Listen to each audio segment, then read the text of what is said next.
کوئٹہ میں سردی کی شدت میں اضافے کے ساتھ ہی گیس پریشر میں کمی ہو گئی ہے، جس کے باعث شہری گھروں اور دفاتر سے باہر نکل کر دھوپ میں بیٹھنے کو ترجیح دے رہے ہیں۔ ہلکی اور خوشگوار دھوپ میں چائے کی پیالی بھی ساتھ ہو تو سونے پر سہاگا ہو جاتا ہے۔ میں ابھی آفس سے نکلا تھا، وہاں پہ گیس کا پریشر لو تھا، تو بس دل چاہ کے جا کر کے پارک میں جو ہے گرین ٹی بھی پی لے اور دھوپ کو بھی انجوائے کرے، تو ابھی میں انجوائے کر رہا ہوں گرین ٹی کے ساتھ۔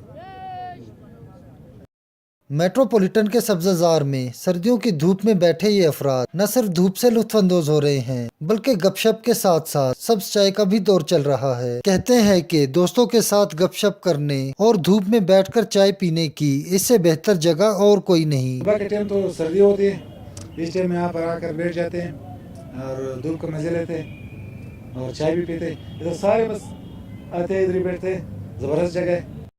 کوئٹہ میں سردی کا موسم طویل ہوتا ہے۔ اکتوبر سے شروع ہونے والی سردی اپریل کے آخر تک چلتی ہے، تاہم رواں برس سردیوں کی بارشیں نہ ہونے سے خشک سردی پڑ رہی ہے، جس کے باعث خاص طور پر بچوں میں کھانسی، نزلہ، زکام اور گلے کی امراض کی شکایات عام ہیں۔ کیمرہ مین خیر محمد بلوچ کے ساتھ شہزاد ممتاز، کیپٹل ٹی وی، کوئٹہ۔